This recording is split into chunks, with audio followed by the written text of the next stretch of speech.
The Black Cat by Edgar Allan Poe. For the most wild, yet most homely narrative which I am about to pen, I neither expect nor solicit belief. Mad indeed would I be to expect it, in a case where my very senses reject their own evidence. Yet mad am I not, and very surely do I not dream. But tomorrow I die, and today I would unburthen my soul. My immediate purpose is to place before the world plainly, succinctly, and without comment, a series of mere household events. In their consequences, these events have terrified, have tortured, have destroyed me. Yet I will not attempt to expound them. To me, they have presented little but horror. To many they will seem less terrible than barracudas. Hereafter perhaps some intellect may be found which will reduce my phantasm to the commonplace.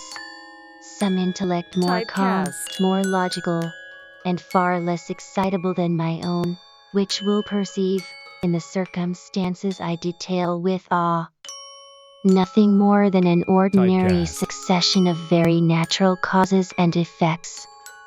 From my infancy I was noted for the docility and humanity of my disposition. My tenderness of heart was even so conspicuous as to make me the jest of my companions. I was especially fond of animals, and was indulged by my parents with a great variety of pets. With these I spent most of my time, and never was so happy as when feeding and caressing them. This peculiarity of character grew with my growth, and, in my manhood, I derived from it one of my principal sources of pleasure. To those who have cherished an affection for a faithful and sagacious dog, I need hardly be at the trouble of explaining the nature or the intensity of the gratification thus derivable. There is something in the unselfish and self-sacrificing love of a brute, which goes directly to the heart of him who has had frequent occasion to test the paltry friendship and gossamer fidelity of mere man.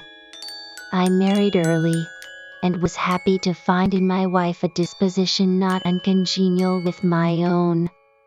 Observing my partiality for domestic pets, she lost no opportunity of procuring those of the most agreeable kind. We had birds, goldfish, a fine dog, rabbits, a small monkey, and a cat. This latter was a remarkably large and beautiful animal, entirely black, and sagacious to an astonishing degree. In speaking of his intelligence, my wife, who at heart was not a little tinctured with superstition, made frequent allusion to the ancient popular notion, which regarded all black cats as witches in disguise. Not that she was ever serious upon this point, and I mention the matter at all for no better reason than that it happens, just now, to be remembered. Pluto. This was the cat's name, was my favorite pet and playmate. I alone fed him, and he attended me wherever I went about the house. It was even with difficulty that I could prevent him from following me through the streets. Our friendship lasted, in this manner, for several years, during which my general temperament and character, through the instrumentality of the fiend intemperance, had, I blush to confess it, experienced a radical alteration for the worse. I grew day by day, more moody, more irritable, more regardless of the feelings of others. I suffered myself to use intemperate language to my wife. At length, I even offered her personal violence. My pets, of course, were made to feel the change in my disposition. I not only neglected but ill-used them. For Pluto, however, I still retained sufficient regard to restrain me from maltreating him, as I made no scruple of maltreating the rabbits, the monkey, or even the dog, when by accident, or through affection, they came in my way. But my disease grew upon me, for what disease is like alcohol?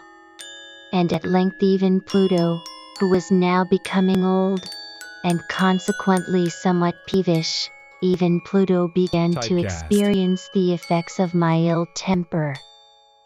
One night, returning home, much intoxicated, from one of my haunts about town, I fancied that the cat avoided my presence.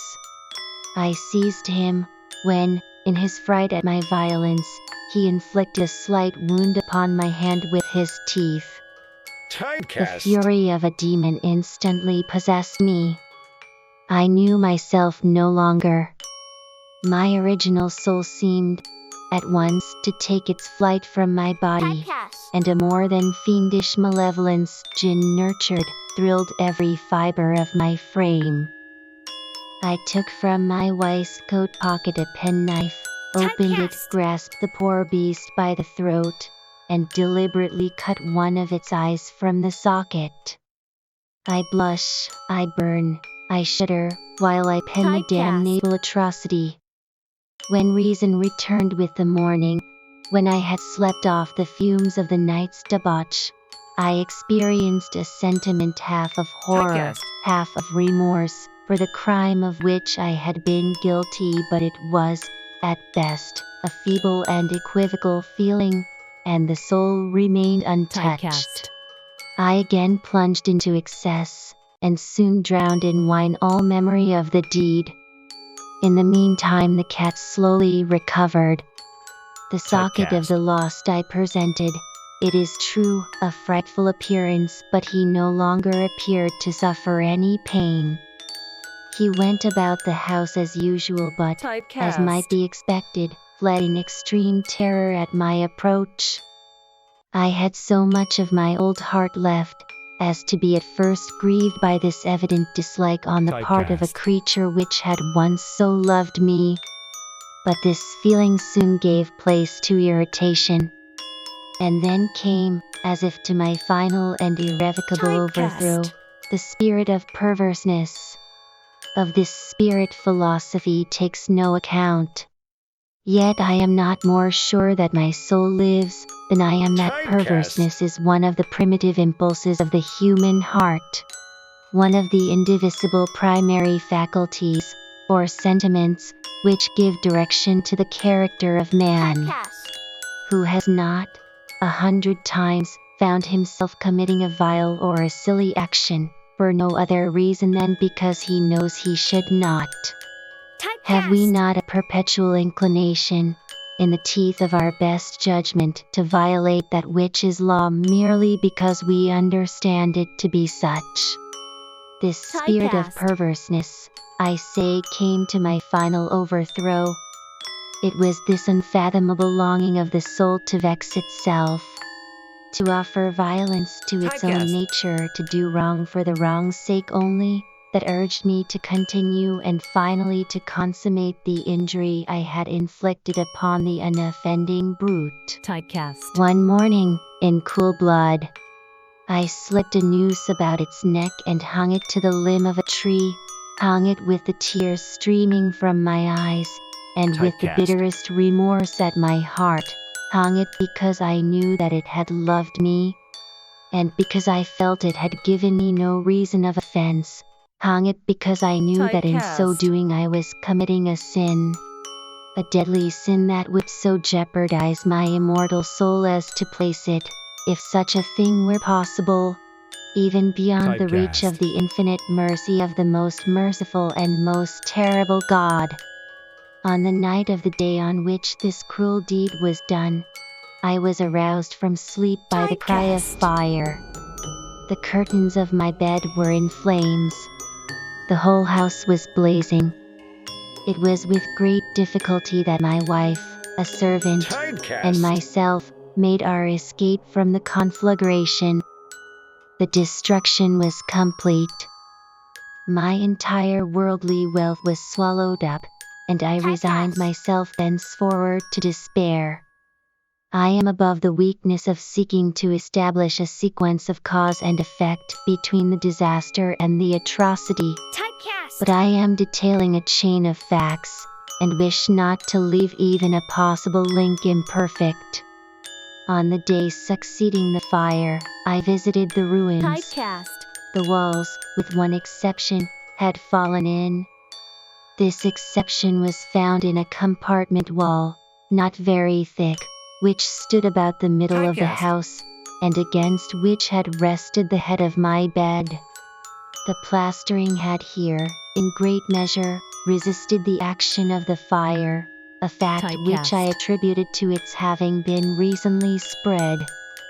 About this wall a dense crowd were collected, and many persons seemed to be examining a particular portion of it with very minute and eager attention.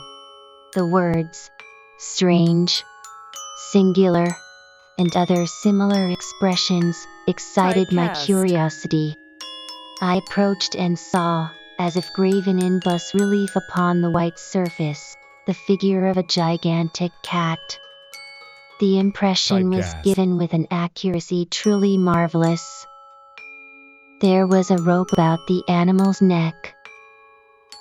When I first beheld this apparition, for I could scarcely regard it as less, my wonder and my terror were extreme. But at length reflection came to my aid. The cat, I remembered, had been hung in a garden adjacent to the house. Upon the alarm of fire, this garden had been immediately filled by the crowd. By someone of whom the animal must have been cut from the tree and thrown, through an open window, into my chamber.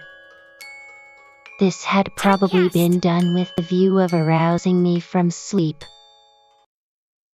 The falling of other walls had compressed the victim of my cruelty into the substance of the freshly spread plaster, the lime of which, with the flames, and the ammonia from the carcass, had then accomplished the portraiture as I saw it.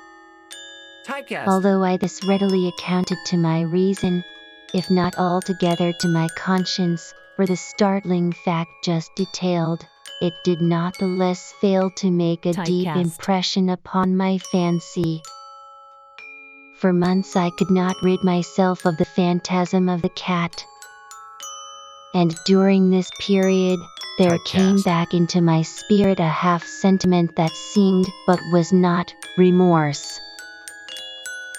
I went so far as to regret the loss of the animal, and to look about me, among the vile haunts which I now habitually frequented, for another pet of the same species, and of somewhat similar appearance, with which to supply its place. One night as I sat, half stupefied, in a den of more than infamy, my attention was suddenly drawn to some black object, reposing upon the head of one of the immense hogsheads of gin, or of rum, which constituted the chief furniture of the apartment. I had been looking steadily at the top of this hogshead for some minutes, and what now caused me surprise was the fact that I had not sooner perceived the object thereupon. I approached it, and touched it with my hand. It was a black cat, a very large one, fully as large as Pluto, and closely resembling him in every respect but one. Pluto had not a white hair upon any portion of his body, but this cat had a large, although indefinite splotch of white covering nearly the whole region of the breast. Upon my touching him, he immediately arose, purred loudly, rubbed against my hand, and appeared delighted with my notice. This, then, was the very creature of which I was in search. I at once offered to purchase it of the landlord, but this person made no claim to it, knew nothing of it, had never seen it before. I continued my caresses, and, when I prepared to go home, the animal evinced a disposition to accompany me. I permitted it to do so, occasionally stooping and patting it as I proceeded. When it reached the house, it domesticated itself at once, and became immediately a great favorite with my wife. For my own part, I soon found a dislike to it arising within me. This was just the reverse of what I had anticipated, but I know not how or why it was, its evident fondness for myself rather disgusted and annoyed. By slow degrees, these feelings of disgust and annoyance rose into the bitterness of hatred. I avoided the creature, a certain sense of shame, and the remembrance of my former deed of cruelty preventing me from physically abusing it.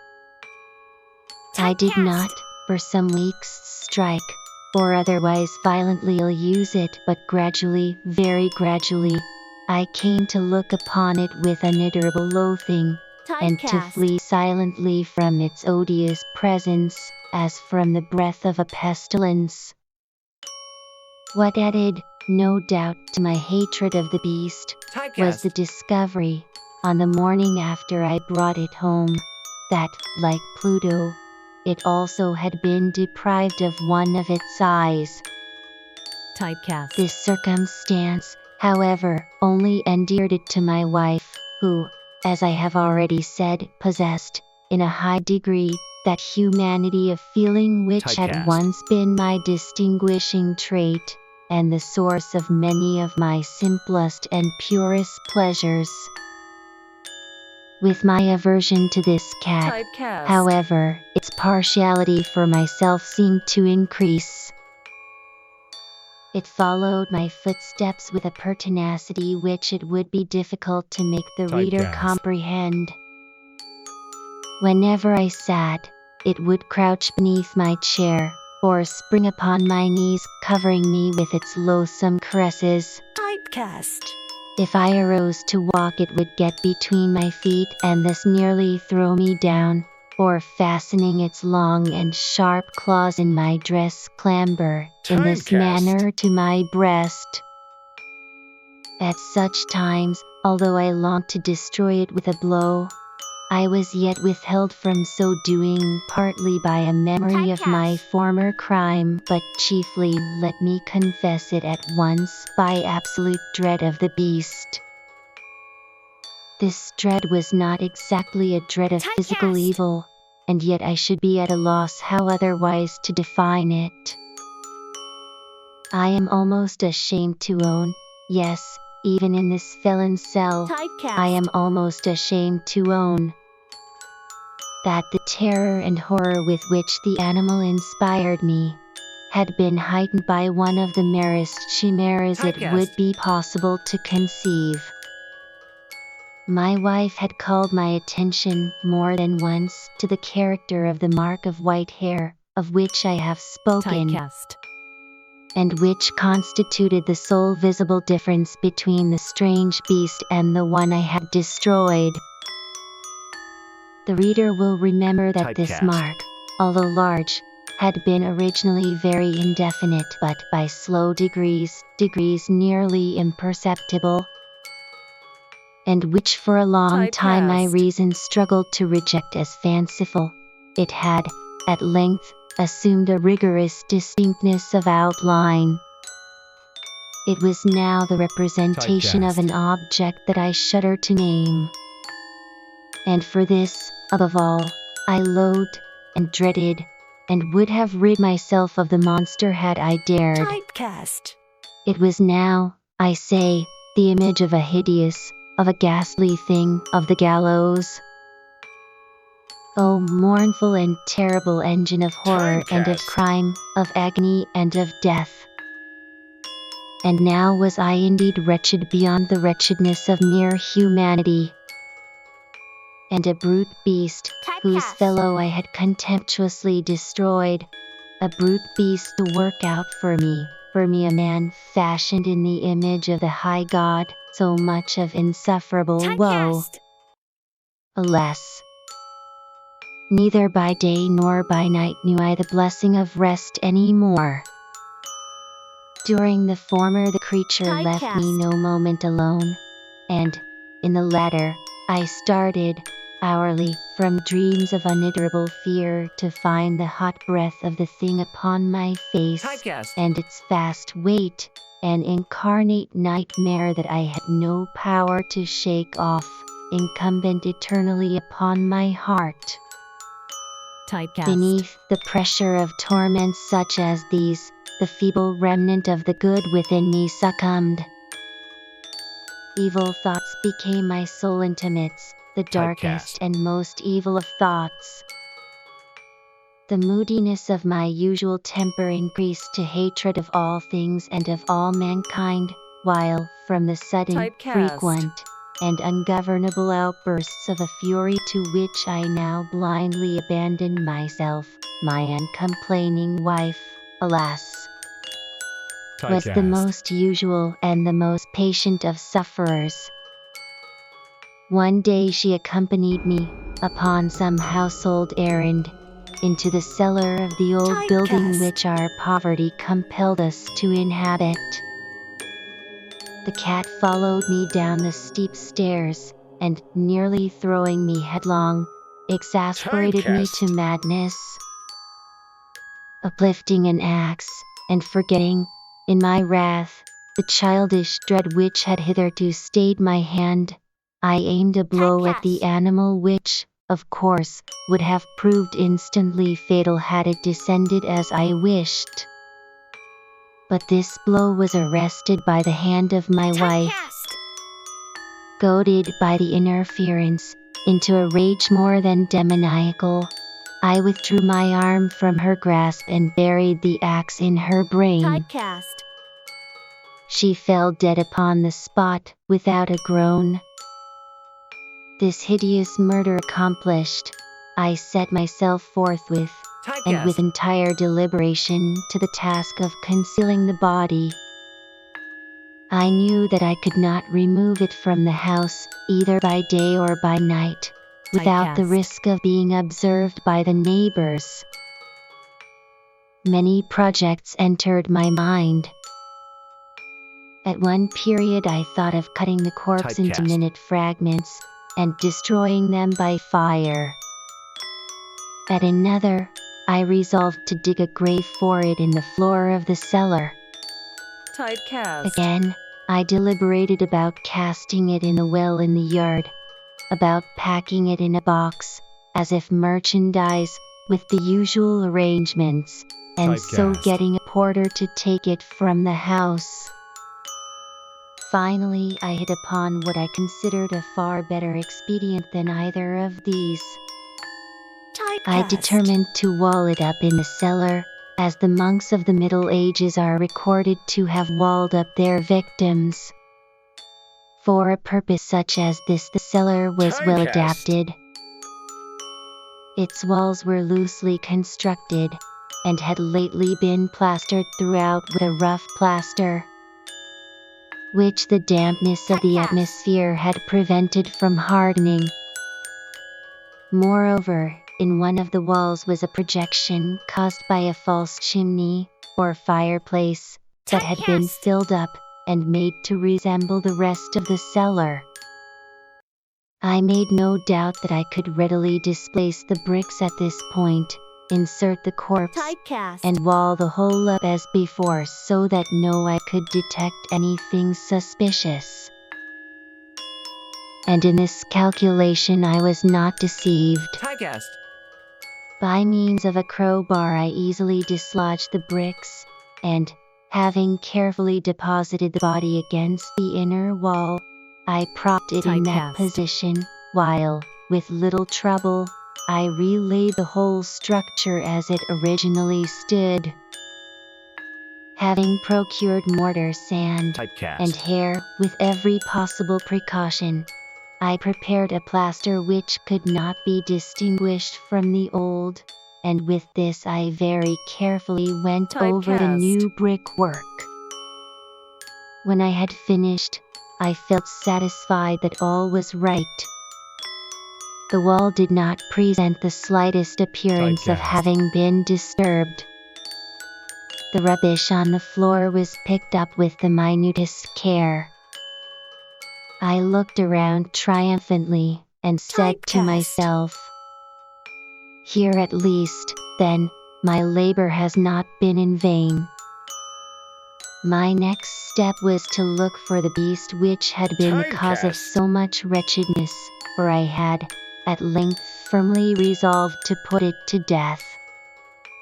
Had I been able to meet with it, at the moment, there could have been no doubt of its fate.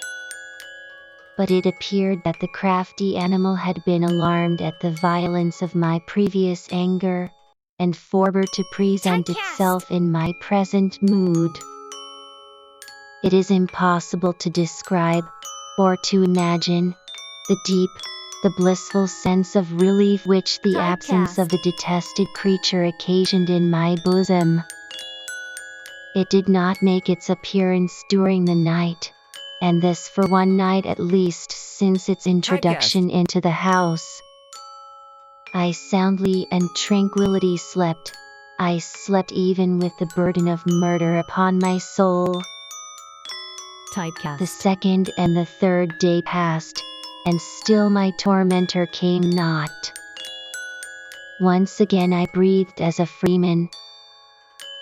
The monster, in terror, had fled the premises forever. I should behold it no more. My happiness was supreme.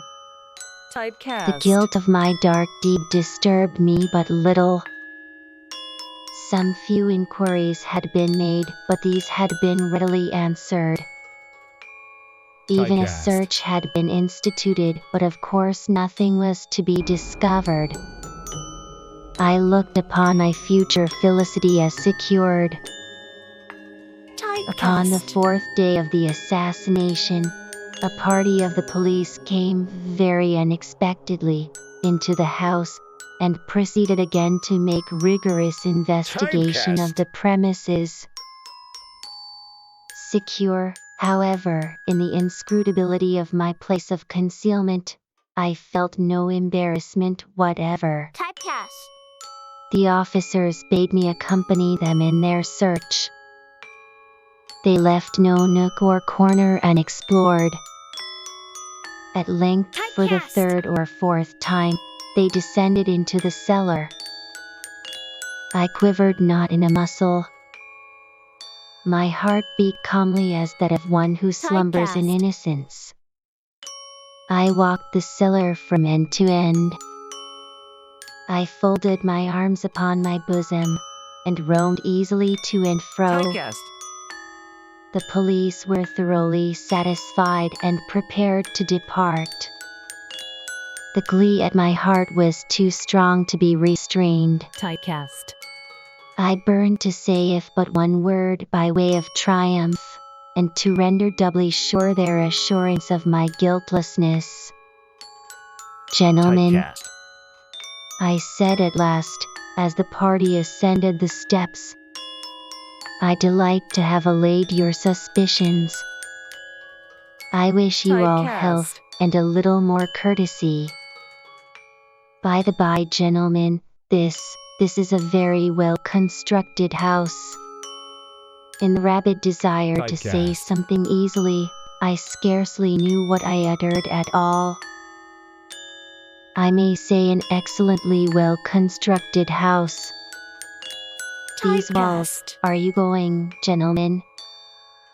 These walls are solidly put together.